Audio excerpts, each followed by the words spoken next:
नया साल मुबारक हो दोस्तों।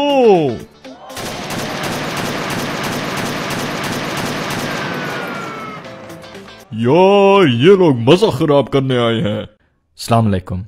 ये क्या तमाशा बनाया हुआ है? यार तुम पुलिस वाले ऐसे ही जलते हो। नए साल की रात में ड्यूटी लगी हुई है और हम लोगों का मजा खराब कर रहे हो। भाई मेरी ड्यूटी सिर्फ ये है कि मैं अवाम की हिफाजत करूं। आज रात यही रिपोर्ट आई है कि तुम लोग अवाम के लिए खतरा पैदा कर रहे हो। हम तो सिर्फ खुशी मना रहे हैं। बंदूक चलाने में क्या खुशी है? हम तो पूरा साल जेब में रखते हैं, आज तक बंदूक से खुशी नहीं आई। भाई सोचो शहर में कितने लोगों को आपकी हिफाजत की जरूरत है और आप आके हमें तंग करते हुए दोनों का वक्त जाया कर रहे हैं। मुझे रिपोर्ट आप लोगों पे ही आई है।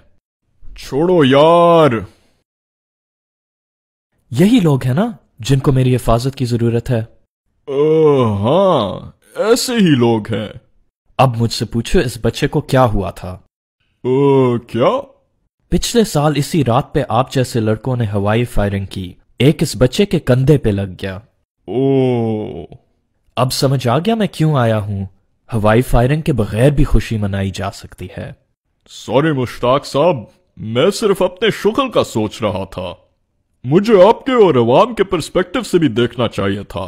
देखो बेटा, तुम लोग खुशी मनाओ, गाने लगाओ, नाच खेल करो, लेकिन बराए मेहरबानी किसी को खतरे में ना डालो।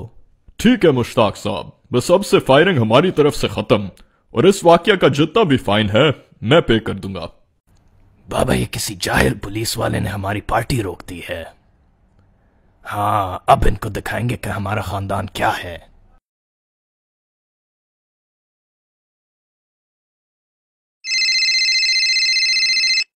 मुश्ताक। जी सर।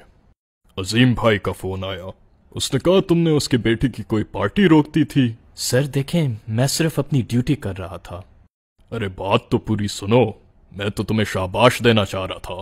फकीर का बेटा हो या बादशाह का, कानून तोड़ने की इजाजत किसी को भी देनी नहीं चाहिए।